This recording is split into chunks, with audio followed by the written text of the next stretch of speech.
나는 평생 책과 함께 살아왔다. 젊은 시절엔 직장을 다니느라 늘 바쁘게 지냈지만 은퇴 후 작은 서점을 열어 남은 생을 채웠다. 서점이라고 해봐야 동네 사람 몇이 드나드는 소박한 공간이었지만 책 냄새와 종이의 질감 속에서 하루를 보내는 일이 내겐 큰 위안이었다. 다만 세월은 빠르게 흘러 어느 순간부터는 서점 문을 여닫는 일이 점점 버거워졌다. 결국 몇 해 전 서점을 정리하며 조용한 노년의 삶을 받아들이게 되었다. 서점을 닫은 뒤 내 일상은 단순해졌다. 아침엔 차를 끓여 창가에 앉아 마셨고 오후엔 시장을 다녀와 소박한 반찬을 준비했다. 저녁이 되면 조용히 라디오를 틀어놓고 책장을 넘기며 하루를 마무리했다. 누구에게나 주어지는 평범한 노년의 삶이었지만 나는 그것을 감사히 여겼다. 다만 가끔은 마음 한켠이 허전했다. 함께 책 이야기를 나누던 손님들의 목소리, 활자가 주던 열정이 사라진 자리엔 묘한 공허가 남아 있었다. 그나마 나를 기쁘게 하는 건 아들 준호와 며느리 은지, 그리고 그들의 반려견 몽이었다. 준호는 수의사로 늘 바쁘게 살았다. 어릴 때부터 동물을 유난히 좋아하더니 결국 그 길을 직업으로 삼았다. 그런 아들이 대견하면서도 늘 피곤해 보이는 모습이 마음에 걸렸다. 며느리 은지는 늘 세련되고 친절하게 행동했다. 나를 대할 땐 다정한 미소를 잃지 않았고 함께 식사를 하면 살뜰하게 챙겨주었다. 처음엔 참 복이 많다고 생각했다. 다만 그 눈빛 속에서 설명하기 어려운 차가움을 스칠 때가 있었지만 나는 그것을 대수롭지 않게 넘겼다. 사람의 겉모습만으로 판단해선 안 된다고 스스로를 다독였다. 내가 준호네 집을 자주 드나든 건 몽이 때문이었다. 둘이 일을 나가면 집에 혼자 남는 강아지를 돌봐야 했기에 나는 자연스럽게 그 집을 오가게 됐다. 몽이는 작은 체구에 장난기 많은 눈빛을 가진 녀석이었다. 녀석이 꼬리를 흔들며 내 품에 안길 때면 서점의 빈자리에서 느끼던 외로움이 한순간에 사라졌다. 책과 달리 생명을 품은 존재가 주는 따스함은 전혀 다른 것이었다. 그렇게 아들 집을 오가며 집안일을 돕고 몽이를 돌보는 일상은 나름의 활력소가 되었다. 가끔 청소기를 돌리고 빨래를 개키며 집안을 정리하다 보면 마치 내 삶이 여전히 누군가에게 필요한 듯한 기분이 들어 안도했다. 그러나 그 평온한 날들은 오래 가지 않았다. 서점에서 배운 삶의 교훈처럼 이야기는 언제나 예기치 못한 전환점을 맞기 마련이었다. 어느 날 저녁 준호네 집 창가에 앉아 책을 읽던 나는 문득 오래된 기억을 떠올렸다. 서점에 있던 시절 손님들은 종종 책 속 이야기는 결국 우리 삶의 축소판 같아요라고 말하곤 했다. 나는 그저 고개를 끄덕이며 웃었지만 마음속으론 그것을 진지하게 받아들이진 않았다. 그러나 그날 이후 내 삶은 정말로 책 속 이야기처럼 예측할 수 없는 미로로 들어서게 되었다. 처음엔 아주 작은 낯설미였다. 은지가 집을 드나들며 보여주는 미묘한 표정. 몽이가 낯선 이의 그림자를 보고 짖을 때 스쳐가는 섬뜩한 기운. 나는 그것을 단순한 착각이라 여겼다. 하지만 서점 주인으로 살아온 세월 동안 사람들의 눈빛을 수없이 마주해온 내 직감은 속삭였다. 무언가 맞지 않는다. 이 평화로운 일상 뒤편에 감춰진 그림자가 있다는 것을. 그림자의 정체를 알게 되기까지는 시간이 필요했지만 그 시작은 분명했다. 책장을 덮고 창밖을 바라보던 그날, 내 마음 한구석에서 작은 균열이 일어났다. 그것이 결국 내 가족의 운명을 뒤흔드는 거대한 균열로 번질 줄은 그때는 알지 못했다. 내 아들 준호는 어릴 적부터 참 성실한 아이였다. 남들이 보기엔 말수가 적고 조금은 답답해 보일 수도 있었지만 나는 그의 그 꾸준한 성격을 늘 믿고 의지했다. 공부도 그렇고 일을 대하는 태도도 그렇고 한 번 마음먹으면 끝까지 밀고 나갔다. 수의사가 된 것도 어린 시절부터 이어진 그의 고든 마음 덕분이었다. 동물들을 대할 때면 누구보다 따뜻했고 작은 생명에도 소홀하지 않았다. 그런 준호를 지켜보며 나는 늘 우리 집안에 이런 아들이 있다는 게 얼마나 큰 복인지 생각했다. 그러나 복은 언제나 걱정을 동반하는 법이다. 준호는 성실했지만 세상 일에 대해선 지나치게 순진한 면이 있었다. 사람들의 마음이 꼭 겉으로 드러나는 그대로일 수 없다는 걸 그는 좀처럼 깨닫지 못했다. 병원에 찾아온 손님이 아무리 까다롭게 굴어도 준호는 그저 웃으며 받아들이곤 했다. 고생을 자처하는 듯 보였지만 그게 바로 내 아들의 성품이기도 했다. 며느리 은지를 처음 만났을 때도 그랬다. 세련된 외모와 차분한 태도, 그리고 늘 미소를 띤 얼굴. 그 모습에 준호는 마음을 뺏겼고 나는 아들의 선택을 존중했다. 사실 나 역시 처음에는 좋은 인상을 받았다. 함께 식탁에 앉으면 예의 바르게 음식을 권했고 나를 챙기는 듯한 말도 자주 건넸다. 하지만 시간이 지나며 그녀의 다른 모습이 눈에 들어오기 시작했다. 준호에게 날카롭게 대꾸하는 순간들이 종종 있었고 사소한 일에도 짜증을 내는 모습이 보였다. 물론 부부 사이에 다툼이 없는 집은 없다. 그래서 나는 애써 모른 척했다.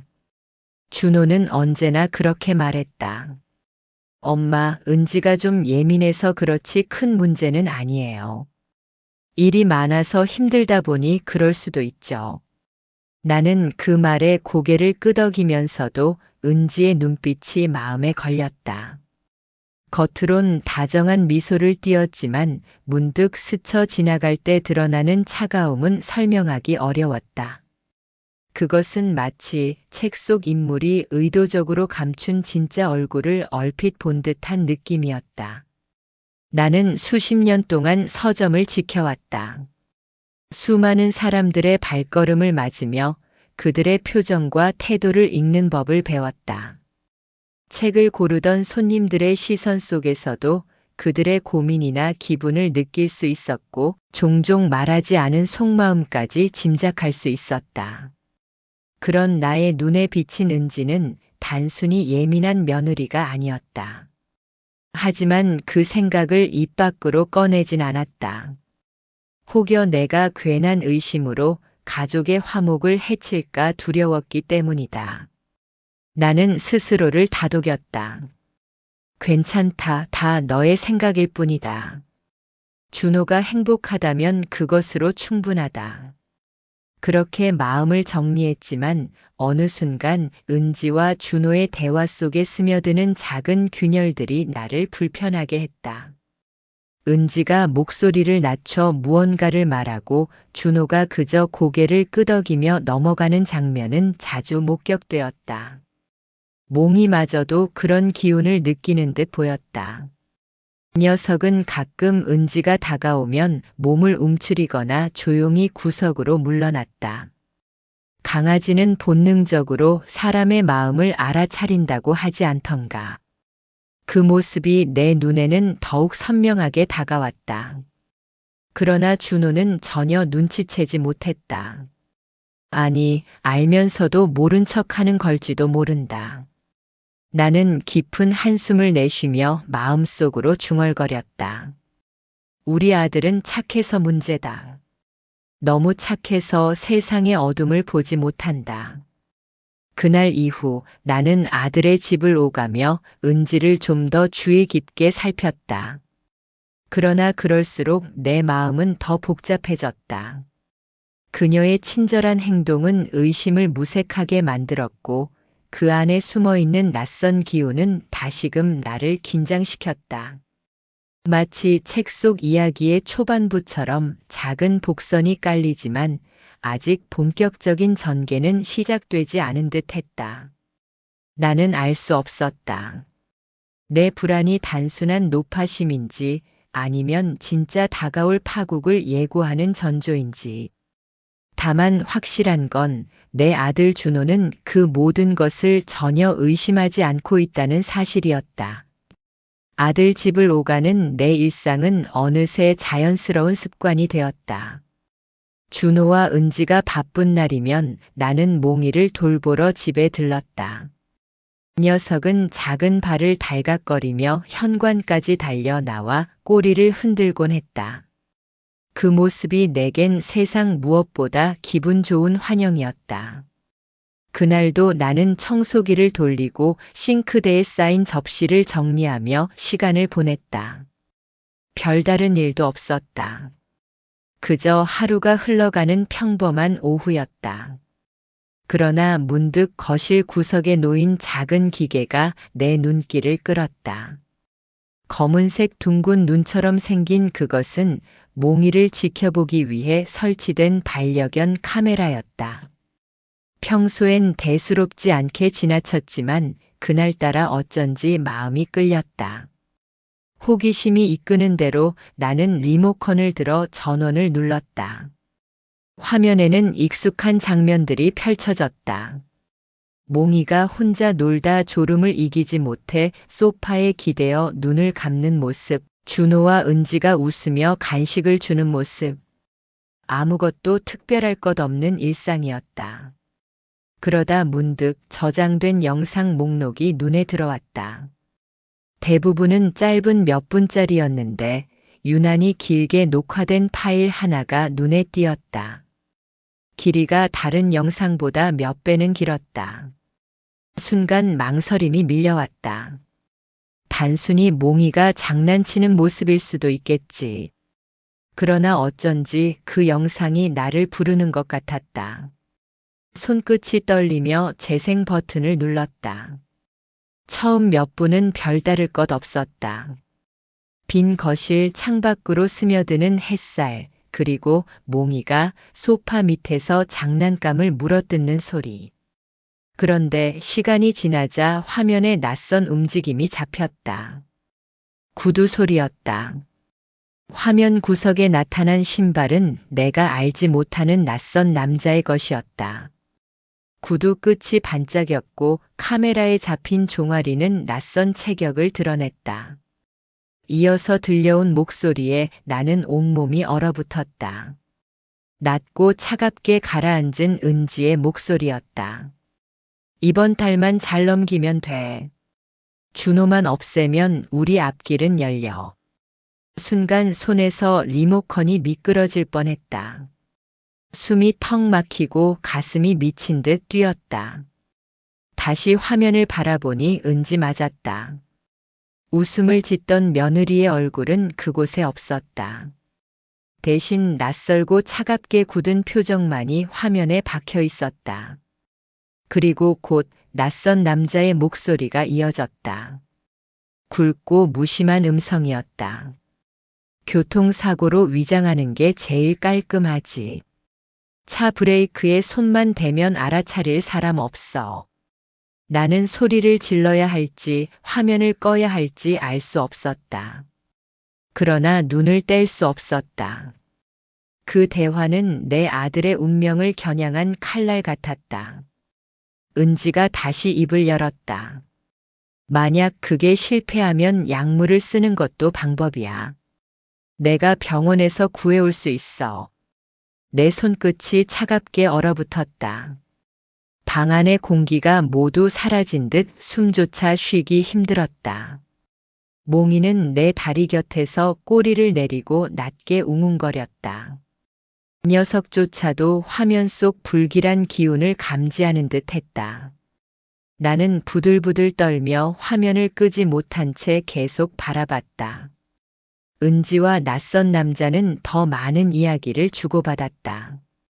보험금, 새로운 시작, 그리고 장애물이라는 단어. 그들이 말하는 장애물이 다름 아닌 내 아들이라는 사실이 내 가슴을 갈기갈기 찢었다. 그 순간 깨달았다. 내 직감은 틀리지 않았다. 은지의 웃음 뒤에 숨어있던 차가움은 단순한 기분 탓이 아니었다. 그것은 의도였고 계획이었으며 치밀하게 다져진 악이었다. 리모컨을 쥔 손에 힘이 들어갔다. 땀으로 젖은 손바닥이 미끄러웠다. 나는 숨을 가다듬으려 애썼지만 심장이 귓가에서 북소리처럼 울렸다. 지금이라도 영상을 꺼야 할까 아니면 끝까지 봐야 할까? 그러나 본능은 속삭였다. 이건 증거다. 놓치면 안 된다. 그날 내 평온했던 일상은 산산조각났다. 책 속에서만 보던 음모와 비극이 내 눈앞 현실로 다가왔다는 사실에 나는 몸서리쳤다. 작은 카메라 하나가 내 삶을 완전히 바꿔놓고 있었다. 그날 이후 나는 쉽게 잠을 이룰 수 없었다. 눈을 감기만 하면 은지의 차가운 얼굴이 떠올랐다. 아들의 옆에서 따뜻한 미소를 짓던 며느리의 모습은 사라지고 대신 없애야 한다라는 섬뜩한 말이 메아리처럼 머릿속을 맴돌았다. 새벽녘 창문 너머로 희미하게 새어드는 빛조차 불길하게 보였다. 이대로 가만히 있다가는 돌이킬 수 없는 일이 벌어질 것 같았다. 하지만 무작정 아들에게 모든 걸 털어놓을 수도 없었다. 아직 증거는 카메라에 담긴 영상뿐. 그것만으로 아들을 설득할 수 있을까? 은지가 교묘히 말을 돌린다면 오히려 내가 의심받을지도 몰랐다. 나는 결심했다. 더 지켜보자. 섣불리 움직이는 순간 모든 게 무너질 수 있으니 확실한 증거를 쥐기 전까지는 아무 말도 하지 말자. 며칠 뒤 나는 평소처럼 아들 집을 찾았다. 몽이는 여전히 반갑게 꼬리를 흔들었지만 집안의 공기는 묘하게 달랐다. 은지가 부엌에서 무언가를 준비하고 있었는데 그 얼굴은 평소처럼 환했지만 눈빛 깊은 곳에서 스치듯 낯선 그림자가 보였다. 어머니 오셨어요? 요즘 몽이 때문에 고생 많으시죠? 나는 억지로 미소를 지으며 대꾸했다. 아니야, 무슨 고생이니? 몽이가 얼마나 착한데. 짧은 대화였지만 목소리가 떨려 나올까봐 조심스러웠다.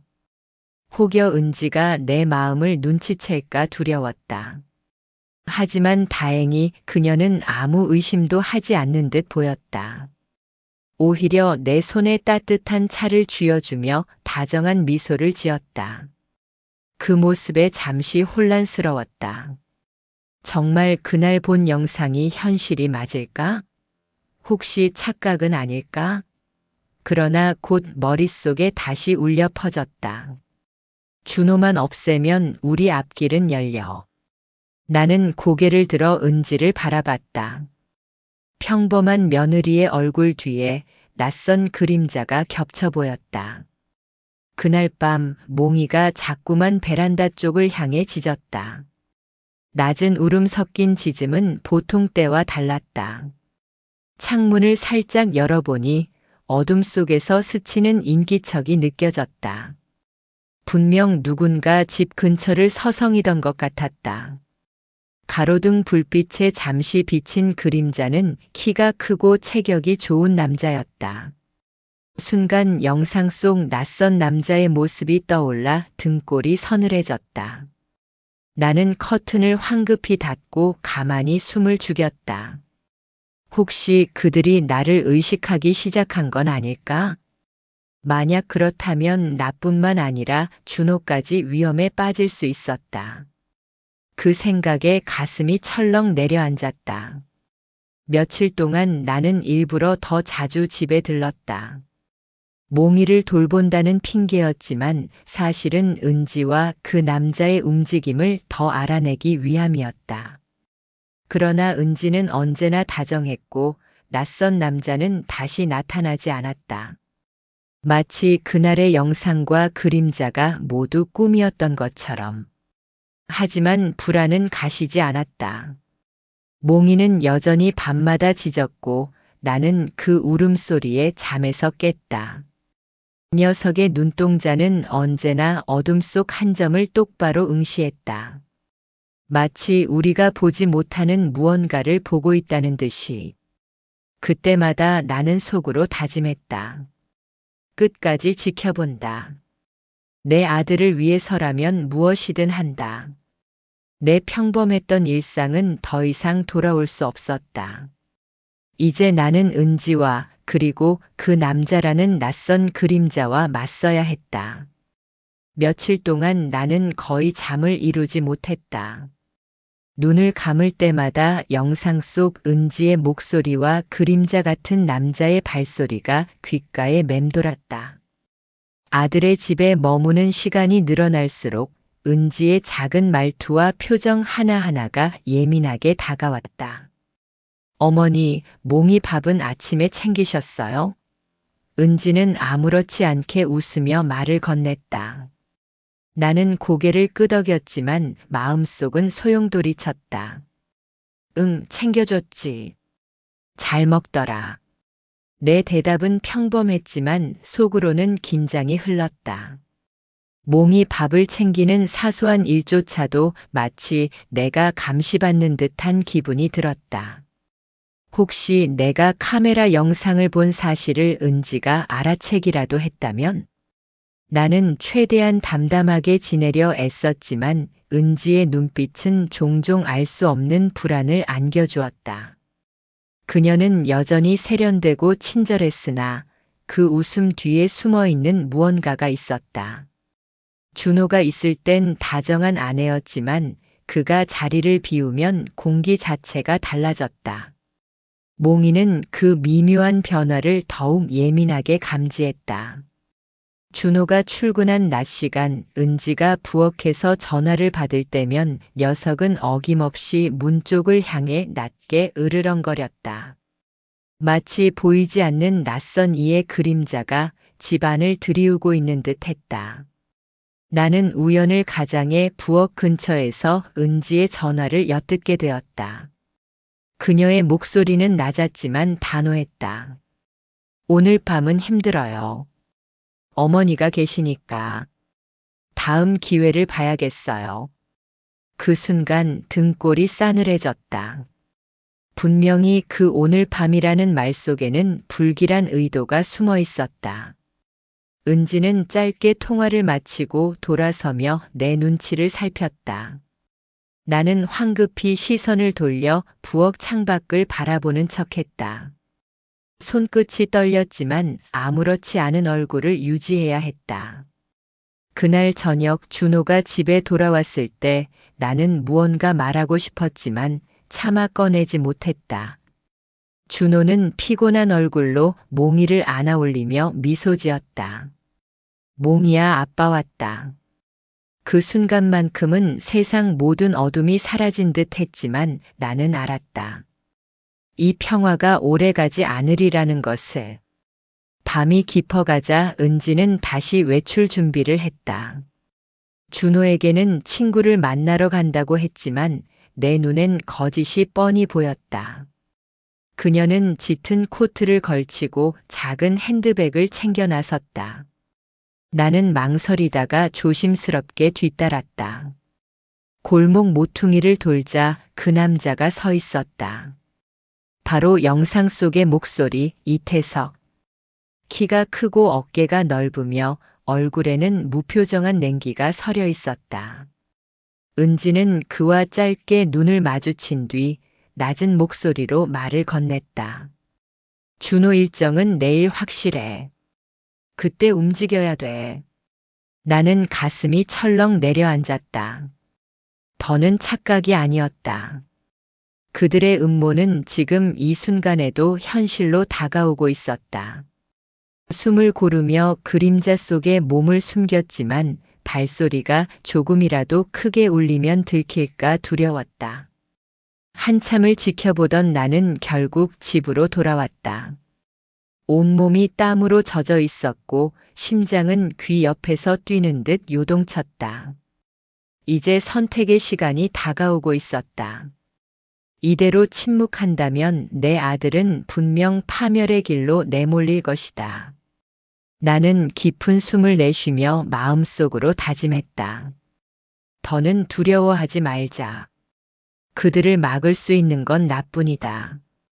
집으로 돌아온 그날 밤 나는 한참을 침대에 앉아 있었다. 시계 초침이 째깍이며 흘러가는 소리가 유난히 크게 들렸다. 손끝에는 아직도 골목길에서 느낀 싸늘한 공기가 남아 있었고 은지와 이태석의 낮은 목소리가 귀 안쪽에서 메아리 쳤다. 준호 일정은 내일 확실해. 그때 움직여야 돼. 그 말은 내 뼛속 깊이 박혀서 지워지지 않았다. 눈을 감으면 아들의 얼굴이 떠올랐고 다시 눈을 뜨면 은지의 서늘한 웃음이 겹쳐졌다. 내 머릿속은 이미 한계에 다다르고 있었다. 더는 침묵할 수 없었다. 나는 부엌으로 내려가 휴대폰을 손에 쥐었다. 손가락이 떨려서 화면 비밀번호를 제대로 입력하는 데조차 시간이 걸렸다. 반려견 카메라에 남겨진 영상 파일이 내 유일한 무기였다. 혹시나 삭제되면 모든 게 수포로 돌아간다. 나는 즉시 메모리 카드를 빼내어 별도의 USB에 옮겼다. 화면의 진행률이 차오르는 동안 숨이 막힐 정도로 가슴이 조여왔다. 제발 제발 나는 속으로 수없이 되뇌었다. 다행히 파일은 무사히 옮겨졌다. 그 순간 작은 희망이 어둠 속에 불을 밝히듯 피어올랐다. 그러나 그 희망은 곧 또 다른 두려움으로 변했다. 만약 은지가 이 사실을 눈치채면 그녀는 분명 가만히 있지 않을 것이다. 오늘 저녁 골목길에서 본 그녀의 얼굴은 내가 알던 며느리의 얼굴이 아니었다. 그 눈빛은 완전히 다른 사람이었다. 나는 휴대폰을 움켜쥐고 경찰에 전화를 걸까 망설였다. 하지만 바로 누르지 못했다. 신고 버튼을 누르는 순간 내 삶은 완전히 다른 국면으로 들어갈 것이다. 그리고 무엇보다 아들이 상처받을 모습을 떠올리면 손이 쉽게 움직이지 않았다. 하지만 지켜야 해. 누군가는 준호를 지켜야 해. 내 안에서 끊임없는 목소리가 싸웠다. 피곤한 마음을 다잡고 다시 침실로 돌아왔을 때 준호는 이미 곤히 잠들어 있었다. 그는 여전히 순한 얼굴로 깊은 잠에 빠져 있었다. 어린 시절 감기에 걸려 끙끙 앓을 때도 저런 모습이었다.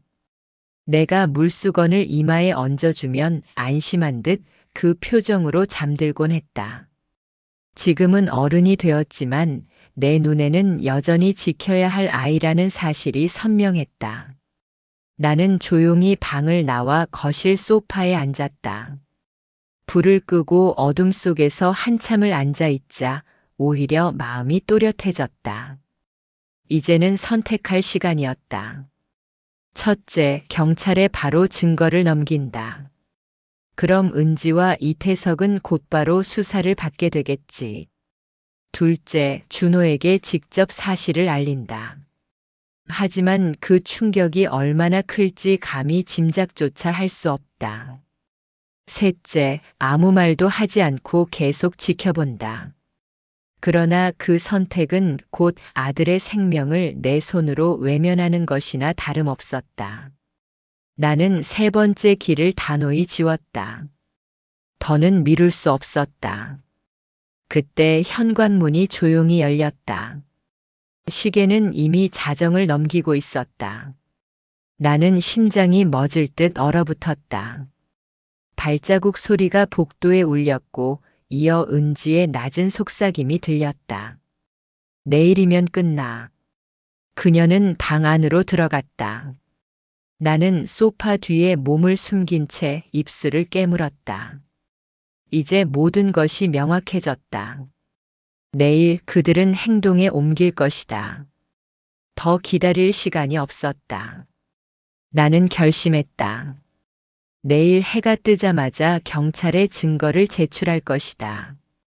그리고 그 전에 준호에게도 알려야 했다. 아들이 충격을 받더라도 진실을 모른 채 위험에 내몰리게 둘 수는 없었다. 창밖을 바라보았다. 새벽이 가까워지자 하늘은 조금씩 희뿌옇게 밝아오고 있었다. 나는 스스로에게 말했다. 이제는 숨지 말자. 두려워도 떨려도 나의 아들을 지켜야 해. 날이 밝았다. 새벽의 희뿌연 공기 속에서 나는 이미 결심을 굳히고 있었다. 어젯밤 은지의 목소리는 나를 한치도 망설이지 못하게 했다. 내일이면 끝나. 그 말은 내 귀에서 떠나지 않았다. 오늘이 바로 그 내일이었다. 더 이상 지체하면 늦는다. 나는 작은 가방에 USB와 메모리 카드를 넣었다. 그 안에는 은지와 이태석의 음모가 고스란히 담겨 있었다. 손으로 가방을 움켜쥐자 마치 불덩이를 들고 있는 듯 뜨겁게 느껴졌다. 이 가방 하나에 내 아들의 생명, 내 남은 삶이 모두 걸려 있었다. 준호가 아침에 부엌으로 나왔을 때 나는 잠시 그를 바라보다가 마음을 다잡았다. 이제는 말해야 했다. 아무리 충격이 크더라도 더 이상은 숨길 수 없었다. 며느리가 먼저 출근한 후 준호를 불렀다. 준호야, 오늘은 출근 전에 잠깐 이야기 좀 하자. 내 목소리는 떨렸지만 단호했다. 준호는 의아한 표정으로 나를 보았다. 어머니, 무슨 일이세요? 표정이 심각하시네요. 나는 잠시 숨을 고르고 가방을 열었다. USB를 꺼내 손바닥 위에 올려놓았다. 내가 반드시 봐야 할 게 있어. 준호는 놀란 눈빛으로 나를 바라보다가 조심스레 USB를 받아들었다. 컴퓨터에 꽂아 영상이 재생되는 순간 화면 속 은지의 목소리가 방 안을 울렸다. 이번 달만 잘 넘기면 돼. 준호만 없애면 우리 앞길은 열려. 그리고 이어지는 이태석의 차가운 목소리. 브레이크 조작, 약물, 보험금. 모든 대화가 낱낱이 기록되어 있었다. 준호의 얼굴은 점점 굳어갔다. 처음에는 믿기지 않는 듯 눈을 깜빡였고 이내 입술이 파르르 떨렸다. 그는 화면을 끝까지 지켜본 뒤 깊은 한숨을 내쉬었다. 어머니, 사실 저도 어제부터 눈치챘어요. 그의 목소리는 낮았지만 담담했다. 은지가 전화를 받는 걸 우연히 들었는데 평소와는 전혀 다른 목소리였어요. 하지만 제가 착각일 거라 스스로를 속였던 겁니다. 그 말에 나는 숨이 막혔다. 내 아들이 이미 진실의 그림자를 감지하고 있었다니. 그러나 그는 끝까지 믿고 싶었던 것이다. 아내라는 이름을 가진 사람을. 나는 그의 손을 꼭 잡았다. 준호야, 이젠 착각이 아니야. 내가 직접 봤잖니. 은지와 그 남자가 너를 해치려 했어. 우리가 침묵하면 내 생명은 하루도 보장되지 않아. 준호는 눈을 감았다 뜨더니 고개를 끄덕였다. 눈빛에는 슬픔과 배신감 그리고 분노가 뒤섞여 있었다. 어머니, 경찰에 가죠. 더 늦기 전에. 그 한마디가 내 결심을 더욱 굳게 만들었다. 우리는 곧장 경찰서로 향했다. 도착하자마자 담당 형사에게 모든 증거를 제출했다. 영상 파일 그리고 내가 직접 목격한 장면들까지 세세히 진술했다. 형사의 얼굴은 점점 굳어갔고 그는 곧장 상부에 보고하겠다고 했다. 이건 단순한 가정 문제가 아닙니다. 살인모의 사건이에요. 즉시 수사에 들어가겠습니다. 형사의 말은 나를 동시에 안도시키고 두렵게 했다. 이제 돌이킬 수 없다는 사실이 확실해졌기 때문이다. 경찰서에서 돌아오는 길 준호는 한동안 말이 없었다. 운전대 위에 얹힌 그의 손은 힘이 잔뜩 들어가 있었다. 나는 조용히 그 손등 위에 내 손을 얹었다. 내 잘못이 아니야. 은지가 괴물로 변한 거지. 넌 아무 잘못 없어. 준호는 떨리는 목소리로 대답했다.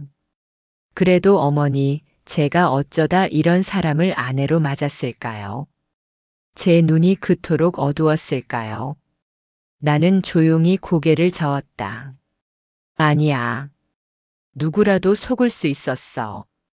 그녀는 겉으로 너무 완벽했으니까. 하지만 진실은 결국 드러나게 마련이야. 중요한 건 내가 지금 살아있다는 거야. 차창 너머로 오후 햇살이 비쳤다.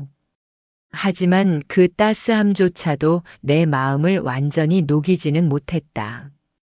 이제 남은 건 경찰의 손에 모든 걸 맡기고 그들이 은지와 이태석을 덫에 빠뜨리는 순간을 기다리는 일뿐이었다. 경찰에 증거를 제출하고 돌아온 그날 밤, 나는 한참을 잠들지 못했다. 방 안은 고요했지만 내 가슴은 파도처럼 출렁였다. 은지와 이태석이 짜낸 계획이 이렇게나 뚜렷하게 드러났는데도 아직 현실감이 없었다. 혹시라도 그들이 경찰의 소나기를 빠져나가면 어쩌나 두려움이 나를 옥죄었다. 하지만 곧 마음을 다잡았다. 이제는 내가 할 일은 다 했다. 남은 건 경찰과 법의 몫이었다. 다음 날 경찰은 본격적인 작전에 들어갔다. 은지와 이태석은 여전히 아무 일 없다는 듯 움직이고 있었다. 준호가 출근길에 나서는 시간을 노려 교묘히 사고로 위장하려던 모양이었다. 그러나 그들의 모든 대화와 동선은 이미 경찰의 감시망 안에 있었다. 나는 집 안에서 가만히 창밖을 내다보며 숨죽여 그 시간을 기다렸다. 마치 오래된 소설 속에서만 보던 장면이 현실로 펼쳐지는 듯 했다. 바람은 잔잔했지만 내 손끝은 떨리고 있었다. 드디어 경찰의 신호가 왔다. 은지와 이태석이 모이한 장소에서 그들은 움직이려는 순간 현장에서 붙잡혔다. 이태석이 놀란 얼굴로 저항하려 했으나 이미 형사들이 사방에서 그를 제압했다. 은지는 얼굴이 하얗게 질려 아무 말도 못했다. 그녀의 눈빛은 무너져 내리는 모래성 같았다. 그렇게 단단히 쌓아 올린 거짓과 탐욕이 한순간에 무너져 내린 것이다. 그 소식을 들었을 때 나는 온몸에 힘이 빠져나갔다. 긴장이 풀리자 눈물이 차올랐다. 이 눈물이 슬픔인지 안도인지 분간할 수 없었다. 다만 분명한 것은 내 아들이 살아있다는 사실이었다. 준호는 경찰서에서 돌아와 나를 꼭 껴안았다. 말없이 오래도록. 그의 어깨는 무겁게 떨리고 있었지만 그 떨림 속에는 더 이상 죽음의 그림자가 드리워져 있지 않았다. 나는 그저 그의 등을 토닥이며 속으로 되뇌었다. 살아있다. 그것만으로도 충분하다. 며칠 뒤 사건은 뉴스에도 보도되었다. 보험금을 노린 살인 모의, 치밀한 계획, 그리고 예상치 못한 증거. 동네 사람들은 놀라움과 분노를 감추지 못했다. 하지만 나는 굳이 남들 앞에서 이 일을 떠벌리지 않았다. 내게 중요한 건 세상의 평가가 아니라 아들의 목숨이 지켜졌다는 사실 하나였다. 밤이 되면 몽이가 내 무릎 위에 올라앉아 꼬리를 흔들었다. 녀석은 아무것도 모른 채 늘 그렇듯 나를 바라봤다. 그 눈빛 속에는 탐욕도 거짓도 없었다. 그 단순하고 맑은 눈빛이 나를 위로했다. 인간의 욕망이 얼마나 잔혹해질 수 있는지를 보았지만 동시에 생명이 얼마나 소중한지도 다시금 깨달았다. 준호는 여전히 충격 속에서 하루하루를 보내고 있었다. 아내라는 이름으로 함께 살아온 사람의 배신은 쉽게 치유되지 않을 상처였다. 그러나 나는 그에게 말했다. 준호야, 삶은 무너진 자리에서도 다시 시작할 수 있어. 내가 살아있다는 것, 그 자체가 기적이야. 그러니 이젠 너답게 내 길을 다시 걸어가야 해. 그는 고개를 끄덕였다. 눈빛은 여전히 슬펐지만 그 안에서 새로운 의지가 피어나는 걸 나는 보았다. 이제 나도 달라져야 했다. 그동안 나는 책 속 세상에만 머물며 현실은 조용히 흘려보내려 했다. 하지만 이번 일을 통해 알게 되었다. 인생의 마지막까지도 우리는 선택해야 하고 때로는 진실을 지켜야 한다는 것을. 창밖의 달빛이 고요히 비추었다. 나는 그 빛을 바라보며 마음속으로 속삭였다. 거짓은 결국 드러나고 욕망은 스스로를 무너뜨린다. 하지만 진실은 언제나 길을 비춰주지. 그리고 어머니의 마음은 그 진실을 지키는 마지막 등불이 된다. 내 목소리는 바람에 실려 사라졌지만 그 울림은 오래도록 내 가슴에 남았다. 긴 악몽 같은 나날은 끝났고 새로운 아침이 우리 앞에 다가오고 있었다. 오늘의 이야기를 마칩니다. 아직 100세를 찾아주신 분들께 좋은 일만 가득하시길 바랍니다. 구독과 좋아요 부탁드립니다. 감사합니다.